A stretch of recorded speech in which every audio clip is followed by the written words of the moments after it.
Positifnya mereka mau grow. Tetapi ada kalanya grow-nya juga yang ke arah yang kurang gitu tertata dengan baik. Kita bisa melakukan mirip seperti apa yang kita lakukan dengan orang yang mau pensiun. Jadi pada saat misalkan dia kontraknya habis, dia keluar dari perusahaan, tidak ada rasa kecewa, empati kita tetap harus ada. Oke.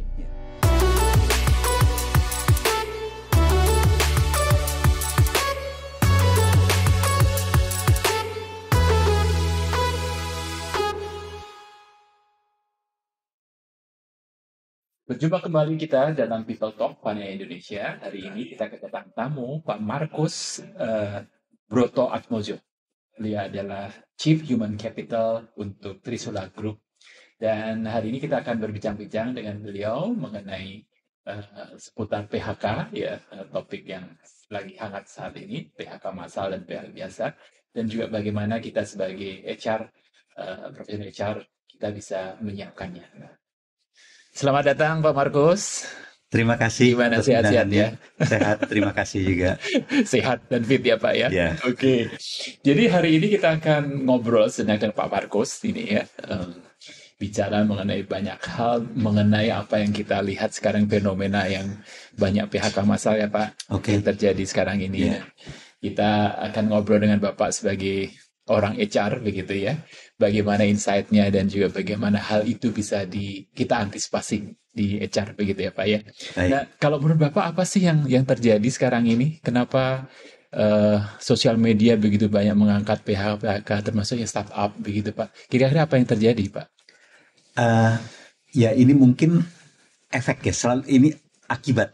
Jadi ada sebabnya juga gitu ya. Akibatnya adalah PHK yang terjadi secara massal juga gitu. Betul. Penyebabnya sebenarnya ada banyak macam juga penyebabnya. Bisa juga penyebabnya itu terjadi dari adanya pressure dari dalam juga. Pressure dari dalam ataupun pressure dari luar. Pressure dari luar tuh contohnya mungkin kompetisi. Ya.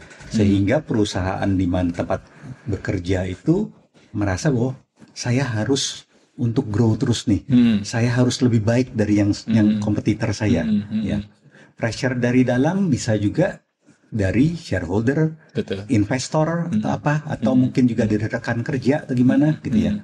Nah, pressure inilah yang menyebabkan lalu terusannya terjadilah mereka mau grow-nya juga gitu.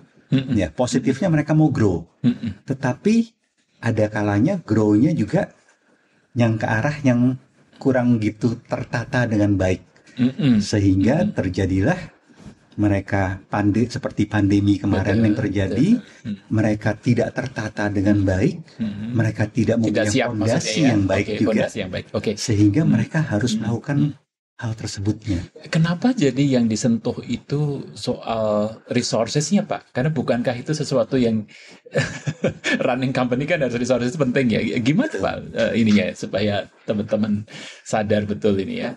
Apakah karena cost-nya atau karena apanya Pak? Iya, jadi banyak karena tadi dipush oleh bisa saja dengan investor, bisa saja dengan kompetisi dari luar, sehingga teman-teman mungkin yang di dalam ini mungkin ya, karena banyak sekali faktornya kita harus bisa melihat, kalau mau kita bahas akan panjang juga sebenarnya. Gitu. Tapi salah satu faktornya adalah karena dipush oleh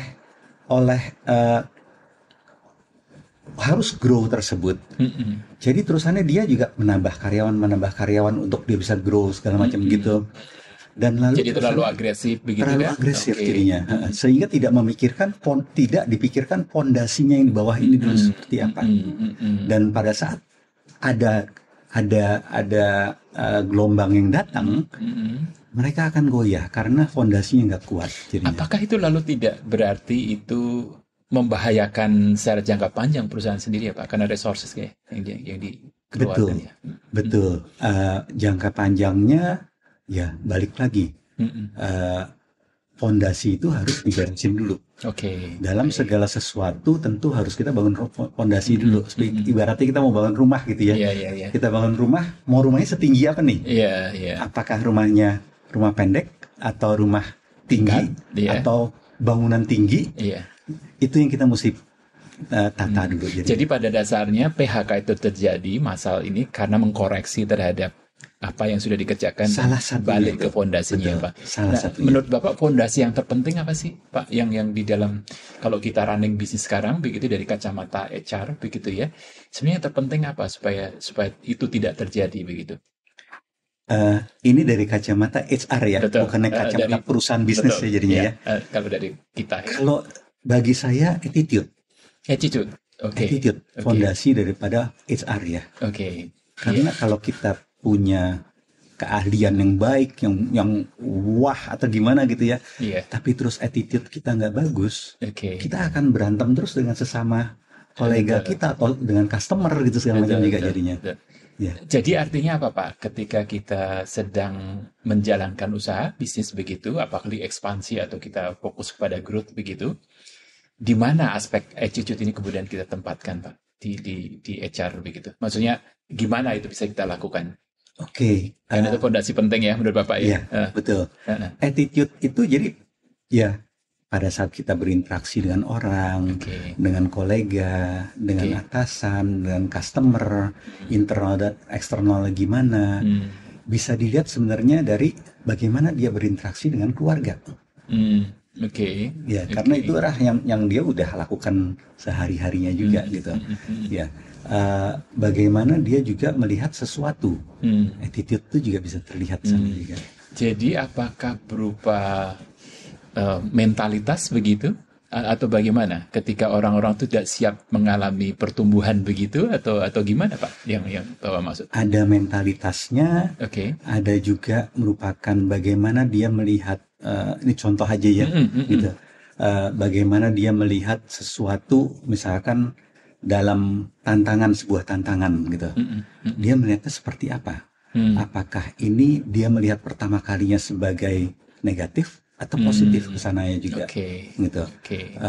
Apakah dia juga pada saat misalkan dia berhubungan dengan orang, attitude-nya itu seperti apa? Pada saat dia lagi berhubungan, saya misalnya berhubungan dengan Coach Didi ya sekarang ini. Nah, lalu Coach Didi memberikan hal masukan yang bagi saya menyerang. Nah, saya melihatnya seperti apa? Nah, itu ada bagian dari pemaknaannya orang tersebut. Betul, begitu ya. Jadi kalau menurut Pak Markus, kalau kita mau lebih smooth begitu ya di dalam membentuk suatu usaha atau mengusahakan bisnis growth dalam perspektif HR begitu ya, itu orang-orang seperti apa, Pak, yang mungkin Pak Markus fokuskan? Kan Bapak sudah melihat banyak orang gitu ya. Kayak orang saya ini cocok nggak, Pak, untuk diri? Gimana, Pak?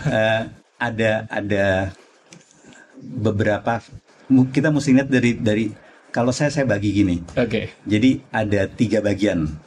Saya sebutnya dengan FO front office, MO middle office, BO back office. Nah, mereka ini kalau FO tentu kita ingin attitude-nya yang dia juga hungriness-nya juga ada. Ya, hungriness dalam arti sebenarnya sih semua daripada 3 posisi ini membutuhkan hungriness juga.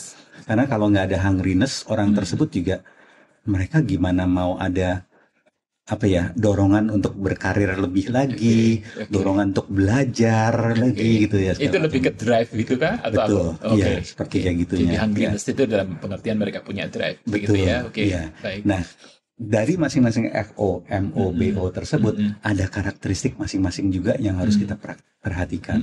Attitude mana yang cocok untuk di sininya juga, gitu. Kalau untuk mentalitas bahwa itu company sedang startup atau growth begitu gimana, Pak? Anak-anak sekarang kayaknya juga berpikirnya pendek-pendek begitu ya, Pak? Iya.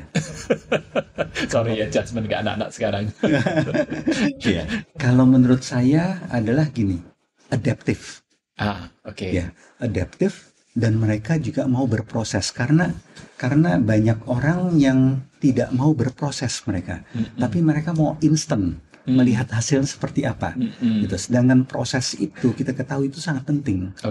Baik pada saat kita mulai belajarnya, bagaimana kita menghadapi pada saat kita lagi sulit segala macam. Itu kita ditempa jadinya. Ya di sanalah attitude kita juga dibangun di sana. Kalau itu ya, tetap sekarang kan teman-teman berpikirnya pendek-pendek begitu ya, Pak. Kalau harus mulai penempaan kadang-kadang nggak sabar ya, Pak ya. Saya juga Gimana kadang-kadang nggak pengalaman? sadar. Gimana Pak pengalamannya Pak? Nah, kembali kita disadarkan bahwa pada saat itu kita lagi tidak sabar. Oke. Kalau Penyadaran dirinya itu. iya, iya. Kalau ribuan orang lah nggak sabar semua gimana Pak? Itulah makanya dari hiring itu harus sudah mulai Oke, juga oke. jadinya. Betul. Jadi dalam hal ini ketika bahkan fondasi itu penting, ketika proses rekrutmen itu menjadi sangat penting begitu ya Pak. Betul, betul coach. Kalau pengalaman Pak Markus sendiri ketika apa ya kita menghadapi pressure rekrutmen dan sebenarnya kita memang pastikan harus yang kita rekrut itu orang-orang betul begitu ya. Nah itu apa triknya Bapak kemudian untuk mengakali itu Pak? Ada Kak? Kadang-kadang sulit ya pada saat Iya. interview. Itu kan kita hanya bertemu beberapa menit ya. Betul. Maksimum mungkin Iya. juga 2 jam atau gimana kali ya interview itu juga. Interview 2 jam juga udah panjang. Iya betul ya. Ya, yang justru yang pada saat nanti sesudah kita rekrut tersebut, Iya. itulah ada masa percobaan Onboarding tersebut. ya. Oke. Iya, Masa onboarding. itulah yang benar-benar harus dipakai jadinya. Tapi bukankah itu lalu sudah kayak membuang waktu gitu ya Pak? Nanti kalau misalnya Betul, bisa dilihat membuang waktu, tapi bisa dilihat juga ke depannya akan lebih baik nggak nih? Ya, kalau kita dari awalnya nih kita udah tahu kurang baik, ya sebaiknya juga kita kan putuskan jadinya. Ya, nggak cocok nih dengan perusahaan yang ini. Mungkin dia cocok dengan perusahaan yang lain lagi juga. Ya, tapi kalau kita sudah putuskan bahwa dia cocok, nah dan sesuai dengan karakter yang kita inginkan di dalam perusahaan, culture juga. long termnya akan lebih baik. Jadi kuncinya adalah waktu ketika onboarding dan juga 3 bulan pertama itu adalah gimana kita sebenarnya ya Atau udah. disebutnya lagi masa pacaran deh. Iya, udah kita rekrut ya kita harus invest juga begitu ya. Betul, Oke, iya. baik. Pak, kalau kembali ke soal PHK massal tadi Pak, begitu ya. Jadi ini rekrutmen adalah salah satu yang sebenarnya dari sisi HR kan juga menjadi fondasi yang kita harus perhatikan juga ya Iya. Pak. Dan ini kan menyangkut orang-orang yang kadang-kadang masalahnya juga kompleks begitu Pak. Nah, sedangkan bisnis kadang-kadang juga sangat cepat sekali untuk minta resource itu cepat begitu ya. Ada pengalaman unik yang mungkin Bapak pernah alami lalu bagaimana itu kemudian kita tetap bisa menjaga kualitas ini tetapi kita juga bisa deliver gitu Pak Markus? Oke, kami melakukan hal ini jadinya pada saat seseorang itu di PHK, baik itu mau massal ataupun mau individu atau gimana, kita melakukan yang kita sebut dengan exit interview. Oke. Dalam exit interview tersebut, kita juga bekali juga dia. Ya, contoh apa sih yang menjadi titik lemah dari orang tersebut sehingga nggak ada kecocokan dengan perusahaan ini. Betul, yang betul. mungkin juga menjadi refleksi bagi orang tersebut ke depannya. Kita harapkan orang tersebut juga bisa lebih baik sehingga dia bisa berkarya di tempat yang barunya dengan lebih baik juga. Kalau terhadap yang orang baru tadi mau masuk gimana Pak? Ada upaya-upaya tertentu yang mungkin secara khusus pernah Bapak alami, ceritakan begitu?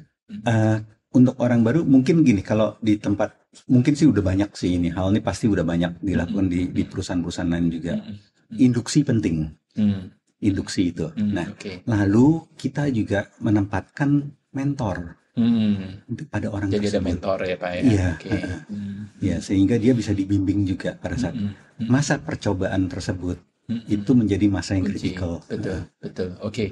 Jadi itu hal yang memang harus diperhatikan oleh teman-teman HR profesional di sana. Bagaimana kemudian bahwa ternyata sebelum terjadi PHK ini sebenarnya fondasi yang kita persiapkan harus betul-betul kuat begitu ya Pak dalam hal ini begitu ya. Nah, kembali kalau melihat fungsi Bapak ini ya di dalam jatuh bangunnya perusahaan begitu ya Pak. Sebenarnya kalau Bapak memposisikan diri terhadap bisnis itu apa Pak yang Bapak hayati sekarang sebagai seorang Markus dan di HR di Human Capital ya di tempat Bapak ya gitu ya. Sedang berperan sebagai apa tuh Pak di sana sebaiknya dan juga hal yang kita perhatikan itu. Iya, people development jangan berhenti. Jangan berhenti. Karena perusahaan juga harus berkembang. Perusahaan harus grow. Nah, itu pasti. Ya. Jadi orang di dalamnya juga harus grow juga. Jadi people development itu harus ada terus juga. Oke. People development itu akan nge-generate apa? ngegenerate daripada kaderisasi, successor jadinya. Sehingga sustainability dari perusahaan itu terus bisa terjaga ya. dijaga, betul ya. Nah, kalau Bapak manai peran itu sebagai peran apa itu di dalam company itu? Peran yang Bapak sedang lakukan itu untuk perusahaan? Menggerakkan roda itu selalu berputar aja sih. Gitu. Iya. Jadi ya people development semua karyawan tentu juga kita coba untuk mereka selalu mau belajar dan belajar dan belajar. Karena tanpa pembelajaran tersebut orang tersebut akan berhenti, perusahaan tersebut akan berhenti juga. Ya, inovasi ditekankan kembali juga pada orang tersebut. Kalau sekarang Pak Markus, kalau kita melihat dari siklus perusahaan kan banyak perusahaan sudah startup gitu ya Pak. Lalu Bapak sendiri kan perusahaan sudah mapan gitu ya, maksudnya secara establishment itu sudah sangat kuat begitu. Kita sebagai orang HR Pak, kalau kita ingat nasihat yang Mbah Ulrich ya, di Ulrich ya Pak ya. Yes. Nah, dalam perusahaan startup atau Bapak itu bedanya apa Pak role yang kita harus pegang ini? Ini kan ada 4 role yang kurang lebih kita lihat gitu ya. Iya. Sebaiknya kita posisinya gimana teman-teman kalau saya misalnya harus di startup company, lalu saya perusahaan sudah mature begitu, lebih fokus ke mana begitu? Saya belajar dari Dave Ulrich juga, mbah kita lah belajarnya ya. Di HR itu mbah kita soalnya. Iya betul. Jadi dari Dave Ulrich itu ada yang disebut oleh beliau adalah HR outside in. Ya, outside in inilah jadi HR itu kita tidak boleh hanya melihat dari skop untuk dalam perusahaan ini saja, tapi kita juga harus melihat dari luarnya juga. Luar ini ada stakeholder juga di sana juga. Jadi dari semua stakeholder itu kita lihatin satu-satu juga. Disitulah peran HR untuk dia bisa membantu menjadi role daripada perusahaan sebagai strategic partner. Strategic partner. Betul. Ya. Apakah strategic partner itu lalu juga terjadi untuk setiap itu semua, begitu ya? Betul. Iya. Maksudnya dalam startup company, betul. Karena itu merupakan fondasi ya. Jadi tidak terbentur apakah perusahaan itu kecil atau medium atau besar, tetapi itu fondasi daripada HR tersebut. Jadi, juga. Posisi HR sebagai strategic partner itu sangat relevan dan valid untuk situasi perusahaan yang seperti apapun. Iya, betul. Pak Markus, PHK massal atau PHK kan kadang-kadang tidak bisa dihindarkan ya, gitu ya. Sebagai orang HR Pak, apa persiapan Bapak Pak?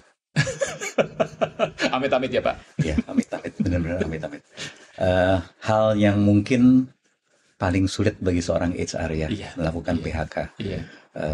Baik itu PHK perorangan ataupun massal tersebut.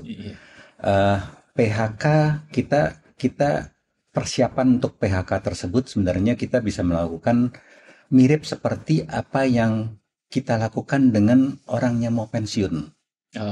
Ya. Jadi kalau saya boleh cerita di sini, kita melakukan untuk orang yang pensiun, kita melakukan edukasi kepada mereka. Edukasinya apa? Satu adalah secara mentalnya dulu. Untuk edukasinya tersebut. Siap nggak mental mereka? Ya. Bagi seorang karyawan profesional, ada 2 hal yang pasti akan terjadi dalam sebuah perusahaan dia. Satu adalah pertama hiring. Kedua adalah resign atau mungkin pensiun atau apa gitu. Lepas, betul. Tidak 2 hal itu pasti akan terjadi. Sebagai seorang profesional dalam sebuah perusahaan. Nah, jadi mentalnya itu harus kita persiapkan dulu juga. Even sejak direkrut ya Pak? Iya, betul. Tapi pada saat rekrutmen kita tidak pernah ngomongin masalah mengenai nanti 5 tahun lagi kamu akan PHK ya. Enggak. Ya. Jadi ada mentalnya, ada dari sisi juga financialnya. Ya. Lalu yang ketiga adalah skillnya. Betul. Ya.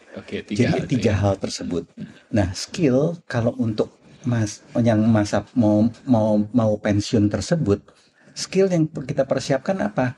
Yaitu mereka mau apa? Selanjutnya nih, nextnya mau apa? Nah, kalau mengenai dengan kita kaitkan dengan PHK adalah skill mereka adalah kita kan melakukan development terus juga di dalam perusahaan. Di dalam perusahaan selama itu ya. Betul, selama itu. Nah, inilah yang mereka juga benar-benar harus pahami bahwa dalam development dalam perusahaan itu bukan untuk kepentingan daripada semata-mata untuk perusahaan saja, tapi untuk dirinya juga. Gitu, karena kalau dirinya terimpact oleh training tersebut, perusahaan akan pasti terimpact juga. Jadi ini yang Bapak sebut sebagai persiapan, ya. Jadi selama orang itu di-develop di dalam perusahaan itu dikasih pemahaman juga bahwa itu persiapanmu nanti juga. Betul. Kalau itu kamu keluar dari company. Betul. Bersyukur saja kalau misalkan orang tersebut di PHK, kemudian dia diambil oleh, bukan di PHK, dia mungkin kontraknya habis atau gimana gitu ya. Dia lalu diambil oleh perusahaan lain dan dia bisa berkembang di sana. Kita bersyukur banget di sana. Tadi Bapak sebut 3 aspek. Yang terakhir skill ya Pak. Betul. Bahwa seseorang itu juga bahwa invest untuk skillnya itu juga nanti untuk next gitu ya. Next career.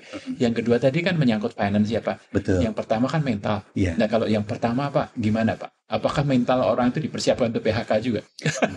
Gimana Pak? Bukan. Tapi persiapkannya adalah kita adalah seorang profesional, ya. Jadi profesionalisme itu yang kita siapkan sebenarnya jadinya. Profesionalisme. Iya, profesionalisme itu kita adalah bekerja di dalam perusahaan, ya kita melakukan yang terbaik dari kitanya juga sana. Jadi pada saat misalkan dia kontraknya habis, dia keluar dari perusahaan. Tidak ada rasa kecewa ataupun segala macam, tetapi bahwa saya sudah melakukan yang terbaik untuk perusahaan juga. Jadi sebenarnya yang Bapak dorong di dalam seseorang itu di dalam masa kerjanya itu betul menghayati bahwa saya itu adalah saya yang profesional, yang dimanapun saya bekerja itu saya juga bisa begitu ya Pak. Betul. Ya. Ada program contoh Pak yang mungkin Bapak bisa sharing ke teman-teman ini supaya gimana? Kadang-kadang nggak siap loh Pak dan baperan. Saya pernah di PHK dan baper Pak. Iya. Ya kalau namanya siap, kayaknya kalau orang di PHK belum tentu 100% siap deh.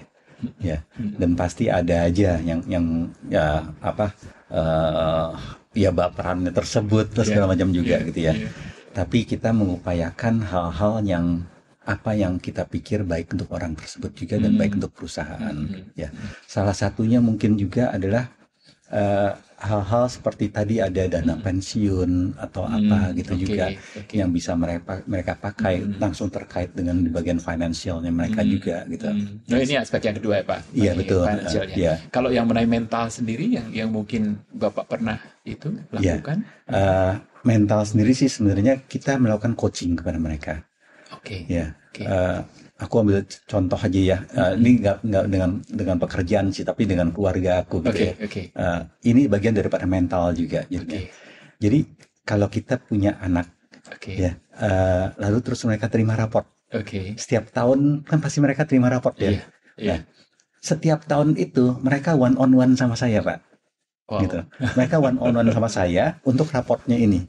Tapi setiap tahun itu pertanyaan saya sama. Kepada anak-anak. Satu, apakah mereka sudah melakukan yang terbaik dari mereka? Gitu. Ya. Apakah ada hal-hal yang mereka kecewakan nggak? Sorry, kecewakan. Kecewa. Jadi, oh iya saya mestinya melakukan hal ini. Gitu. Jadi menjawab yang pertanyaan satu tadi. Karena itu mengajak untuk berefleksi Pak. Betul. Betul. Baik. Ya. Luar biasa. Pertanyaan ketiga adalah apa yang akan dilakukan untuk bisa lebih baik di tahun selanjutnya. Gitu. Nah, hal-hal inilah yang kita lakukan juga di dalam perusahaan. Itu Bapak lakukan ke managers atau sesuatu yang pada saat performance evaluation kita ketemu one on one. Nah, itulah yang kita lakukan juga. Kalau terhadap karyawan yang mungkin tidak di bawah Bapak, ada program khusus kah? Atau gimana yang pernah Bapak lakukan?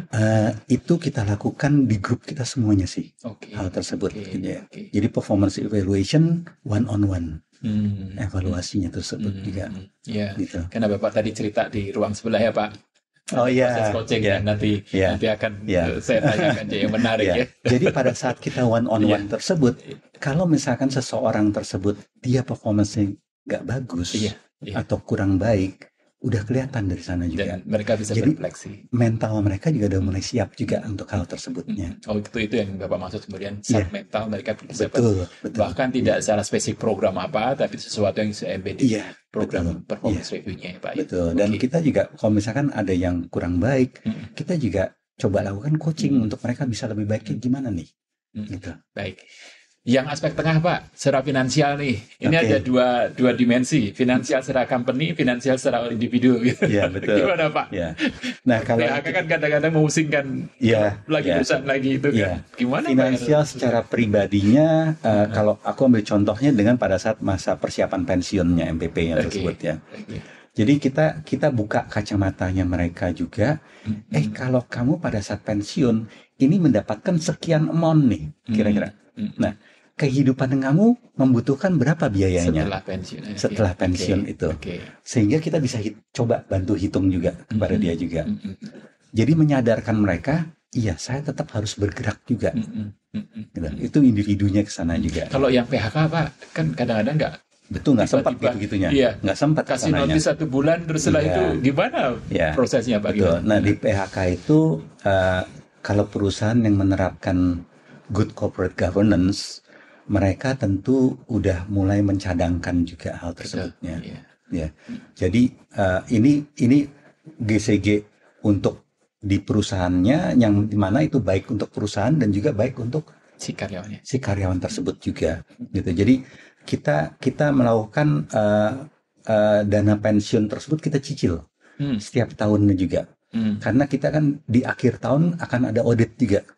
Audit report tersebut juga akan stated menyatakan bahwa ya ini harus sekian gitu semuanya juga. Termasuk juga dana pensiunnya ini juga PSL ya gitu ya jadinya ya. Jadi itu memang sudah difaktorkan dalam hal itu gitu ya. Betul ya. Oke. Dan kalau pensiun kan clear ya Pak, umur berapa begitu ya. Nah terhadap hal yang kadang-kadang tiba-tiba harus 10 orang diterminate, tiba-tiba harus bahkan 20 atau bahkan 3 gitu. Itu siasatnya gimana Pak? Mensiasatnya gimana Pak? Oke, siasat dalam arti finansialnya ya betul. Oke, kalau siasat dalam arti finansial, kita perusahaan ya tadi balik. Mereka sudah melakukan cicilan untuk mereka pencadangan untuk PSL tersebut juga. Ya, bisa dihitung itu semuanya juga. Ya, actuary yang menghitungnya aktuaris ya mereka ya. Dan itulah yang dibutuhkan oleh perusahaan sehingga perusahaan pada saat dia kondisi ekonominya lagi jelek ataupun bagus ini sudah disisihkan semuanya juga. Jadi tidak mengganggu operasionalnya mereka juga ya di sana. Dan Bapak melakukan pencadangan itu secara cash flow ya Pak? Apakah di luar atau di dalam perusahaan? Ada 2 pilihan, tapi yang kami lakukan di luar. Di luar ya? Iya. Kenapa kami lakukan di luar? Kalau saya melihatnya, kalau kita melakukan di dalam internal kita sendiri, kita bisa namanya manusia, juga punya kelemahan juga, terus mendadakkan kebutuhan operasional ada, kita ambil dulu deh, gitu. Ternyata nggak dibalik-balikin, ya. Jadi kita mau disiplin, kita keluar juga. Jadi setiap tahun mencadangkan dan kita taruh di luar gitu ya. Iya. Jadi, apa program apa Pak? Kalau Bapak yang sudah pengalaman? Yang di luar itu disebutnya dengan PPUKP ya. PPUKP ya. Betul. Apa tadi ya PPUKP itu ya? Pencadangan apa? Iya, banyak kok institusi yang melakukan hal tersebut juga. Iya. Jadi mekanisme kurang lebih seperti apa? Dalam perusahaan di akhir tahun kita juga bisa melakukan dalam entah itu mau setahunan atau dalam berapa lama sekali kita bisa lakukan juga hal tersebutnya. Betul. Ya. Ada perusahaan yang melakukan dengan tahunan juga boleh, yang melakukan dengan 3 bulanan juga boleh atau gimana. Itu udah dicicil masuk ke dalam potnya ke sana. Dananya benar-benar disisihkan di eksternal, jadi kalaupun ada apa-apa dengan perusahaan ini itu ada dana begitu. Betul, ya Pak ya. Oke. Dan kalau nggak salah itu bisa atas nama employee atau masih atas nama perusahaan juga. Begitu. Betul. Dan untungnya juga itu kalau kita sisihkan itu akan mengurangi tax perusahaan juga. Betul. Betul. Jadi itu yang mungkin disarankan juga ya untuk supaya kita tidak kerepotan kalau kita harus menghadapi PHK begitu ya. Gitu ya. Betul. Gimana Pak pengalaman selama ini dari sisi, kalau tadi kita bicara soal dari sisi company ya, kita harus seperti apa kalau terhadap emosional orang-orang di PHK gitu? Apa Pak yang terjadi? Wah, nggak mudah. Tiba-tiba harus nangis di depan Bapak itu gimana Pak? Ya, ya, kita terus terang di human capital ini empathy kita tetap harus ada. Oke. Ya, mereka ini adalah orang-orang yang terdampak, yang merasakan langsung terpukul secara, apalagi secara financial mereka. Mereka yang tadinya ada gaji bulanan, mendadak mereka harus stop, gitu. Ini yang tadi makanya dana pensiun tuh akan sangat membantu juga bagi mereka dari sananya. Nah, empathy tersebutlah yang kita coba, kita nggak boleh kita tutup mata akan hal tersebutnya, tetapi kita juga harus bisa menunjukkan dan ada solusinya untuk mereka juga kesananya. Ada bantuan khusus persiapan yang pengalaman Bapak ya? Persiapan untuk orang PHK itu ada persiapan khusus yang kita berikan atau bantuan khusus apa? Gitu? Sebenarnya kalau persiapan sih kita kan nggak ada yang kita persiapkan untuk mem-PHK atau gimana gitu ya. Mendadak itu mungkin ada persiapan 2 bulan atau gimana gitu, karena kalau misalkan persiapan massal pasti itu ada persiapannya lah gitu ya. Tapi kalau perorangan kadang-kadang kan dengan tadi yang tadi dengan performance evaluation tersebut itu sudah mulai kelihatan. Nah, kalau memang udah mulai kelihatan bahwa orang tersebut tidak akan kita lanjut pada at the end of their contract misalkan gitu ya, kita juga udah mulai harus memberikan sounding dikit-dikit juga kepada yang tersebut. Baik. Oke, jadi itu yang dilakukan ya Pak. Nah, sekarang kembali ke aspek finansial perusahaan tadi ya Pak. Dalam hal ini ya. Kalau terhadap undang-undang yang sekarang Pak, kalau Bapak dari aspek perusahaan begitu ya, apakah ada sesuatu yang significantly berbeda ya, Undang-Undang nomor 13 kemudian Omnibus Law dan sekarang Perpu begitu ya. Perspektif Bapak apa dalam hal itu? Kita di dalam negara Indonesia, ya, saya sih menganut kepercayaan bahwa apa yang menjadi hak daripada negara, ya kita harus lakukan itu juga. Hormati ya Pak. Iya, kita execute dengan sebagai instansi yang benar-benar benar-benar mereka taat kepada comply terhadap hal tersebutnya. Jadi tetap secara finansial ya itu tetap diikuti ya Pak. Betul. Apapun. Jadi undang-undang compliance itu adalah faktor yang ya itu memang harus yang kita ukurnya dari situ. Itu gitu kan. Gimana cari celahnya nggak gitu ya Pak? Ya mungkin cari celah. Ya jangan deh kalau menurut saya deh. Karena kalau mencari celah kasihan juga ntar. Apalagi kalau nanti menyangkut daripada employee financialnya segala macam gitu-gitunya ya. Tapi ada begini ya Pak, ini saya sharing sebentar ya, ada salah satu yang waktu itu cerita ke saya juga. Kalau pesangon untuk karyawan permanen itu turun formulanya, itu turun dalam tanda petik ya formulanya. Lalu ada yang PKWT sekarang kan malah setiap tahun dapat 1 bulan gaji. Ada perusahaan yang memang lebih banyak PKWT-nya, itu jadi berat Pak. Karena pada saat bulan ke-12 mereka harus menjadikan berapa ribu employee 1 bulan gaji. Sedangkan pesangon ini kan tidak setiap saat terjadi. Jadi ini berubah drastis tapi nggak ada dampaknya. Ini berubah sedikit 1 bulan gaji tapi dampaknya gede banget. Bapak ngalami itu nggak? Gimana? Ada. Itu kalau menurut saya itu hanya berdampak pada cash flow-nya saja sih. Baik. Karena pada saat kita misalkan nih PSL tadi ya, PSL ini kan dihitung pada saat di akhir, misalnya dia berakhir di 10 tahun sesudah kerja. Betul. Ada kan pesangonnya di sana juga. Ya.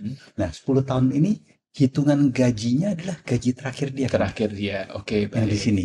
Sedangkan kalau ini dia 10 yang setahun itu kan gaji di sini dia sebenarnya. Sebenarnya kalau di total mungkin lebih bagus secara permanen dan yang kontrak begitu ya. Betul. Begitu. Jadi cara pandangnya begitu ya Pak. Betul. Ya. Oke.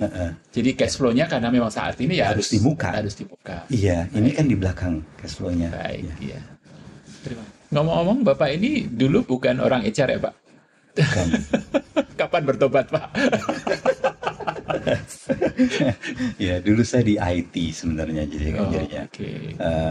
Jadi kurang lebih 10 tahun lalu CEO kami itu memanggil saya. Hmm, Lalu terusannya dia bilang saya untuk pegang di human human capital di capital. corporate-nya Oke. gitu. Pada saat itu saya memang pegang di corporate IT-nya. Hmm, hmm, Lalu terusan saya diminta untuk pegang corporate human capital-nya. hmm, Ya di sana saya juga sebenarnya saya bertanya kepada beliau juga, hmm, kok saya kan tidak mempunyai background apa-apa dari human capital. hmm. Biasanya kan kalau di HR itu kan backgroundnya Psikologi psikologi atau atau legal hukum, ya. gitu gimana gitu ya. Dan ini kan saya kan tidak ada sama sekalinya ya. Eh, Benar-benar saya heran waktu itu gitu. Tapi beliau pada saat itu CEO kami itu Pak Kiki Suherlan, beliau menanyakan ya mungkin kalau saya melihatnya itu adalah coaching jadinya Oh, oke, luar pada biasa. saya. Oh gitu, di coaching jadi bertobat ya Pak? Maaf, bercanda. Ya, Oke. pertanyaan beliau pada saya adalah gini, untuk di human capital ini, menurut saya mana yang lebih penting, soft skill atau hard skillnya? Jadi beliau bertanya ke Bapak? Iya Oke, betul. oke. Terus Ya. apa tuh? Lalu saya jawab di sana juga. Saya berpikir sebentar, kemudian saya jawab soft skill Pak. Gitu. Ya. Lalu terusannya dia juga bertanya kemudian bagaimana soft skill kamu untuk di human capital ini kira-kira? Ya. Apakah mencukupi? Apakah ada hal-hal yang perlu di-develop lagi? Segala macam gitu-gitu jadinya juga. Jadi beliau bertanya ya? Iya, Benar-benar coaching Bapak ya? Betul, Oke. iya. Ya, Jadi nggak sadar beliau Bapak lagi tidak kerjain. Iya, betul. Oke, terus Beliau gimana Pak? tidak memberikan spesifik jawabannya seperti apa. Iya. Tapi dengan pertanyaan tersebutlah kita terusannya diberikan jawaban Oke. dan kita diberikan mungkin juga inspirasi dan Insight motivasi. gitu ya. Betul. Jadi Bapak mulai terprovokasi waktu itu ya? Berapa lama tuh sambil keputusan? Ya Pak, saya mau. Waktu itu sih langsung sih sebenarnya Langsung, juga. Iya. Karena beliau sangat tipikal beliau juga ya kalau ditanya ya jawab lah gitu. Ya atau tidak jangan nggak boleh dikembangin. pikir-pikir juga.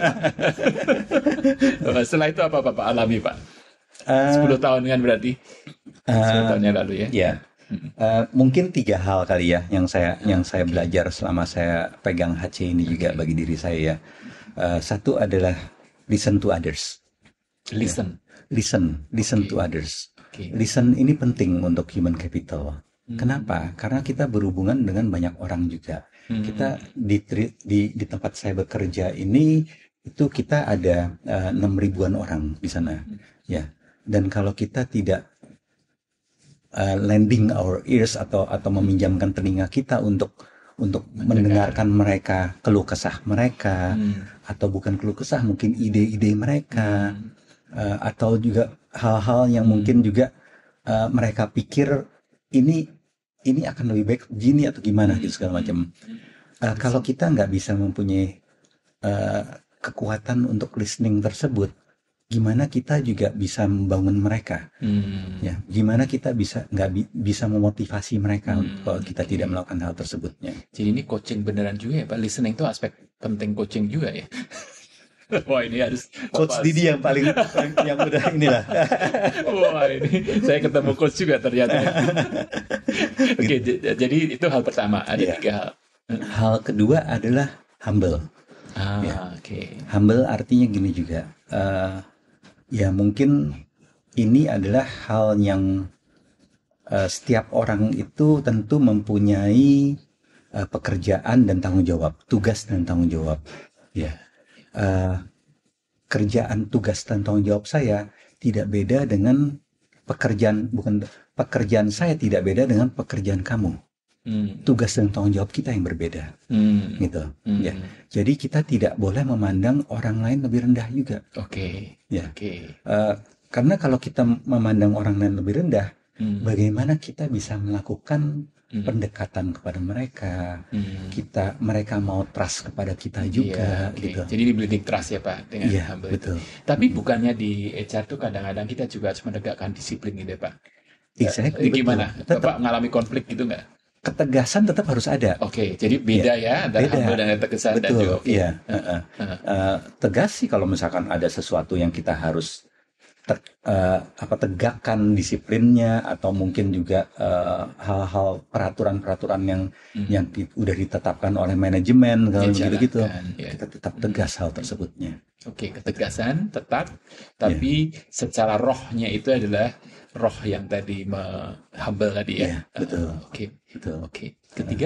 Ketiga, bagi saya mungkin adalah adaptif. Adaptif jadi gini, lingkungan tuh akan berbeda-beda. Masuk ke dalam divisi sini berbeda, itu divisi.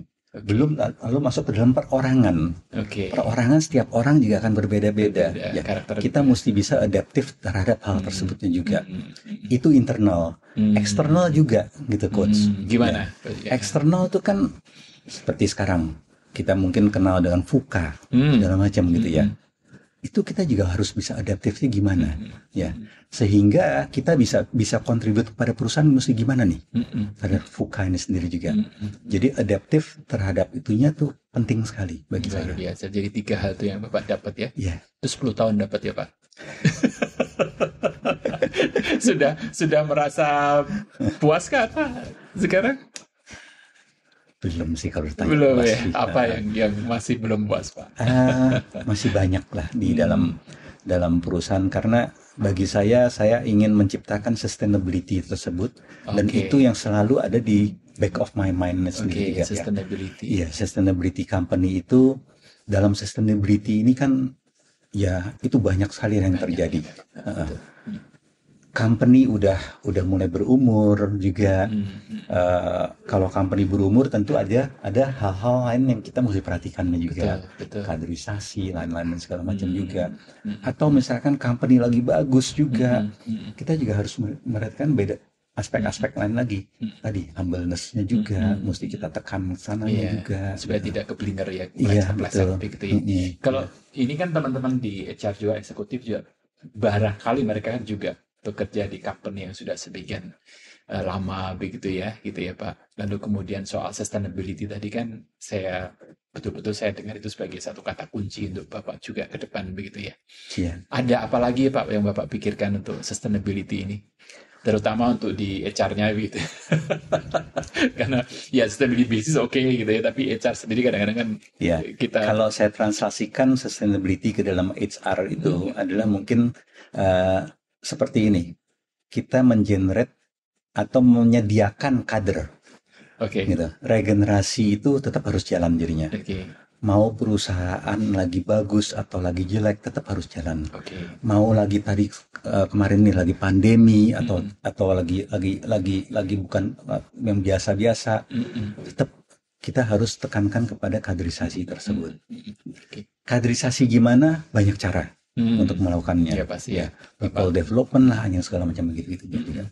Oke, Pak Markus, terima kasih banyak. Saya terima kasih hadir di People Talk Fanaya Indonesia, dan semoga kita ketemu lagi ya Pak untuk ke depan, dan sukses untuk Bapak. Terima kasih, sukses juga untuk Fanaya juga ya. Terima kasih. Demikian rekan-rekan HR Executive dan Directors dan juga Decision Makers dan Leaders. Hari ini kita sudah berbincang-bincang di People Talk Fanaya Indonesia, dan kita akan berjumpa lagi di lain kesempatan dengan topik yang berbeda. Salam. Terima kasih.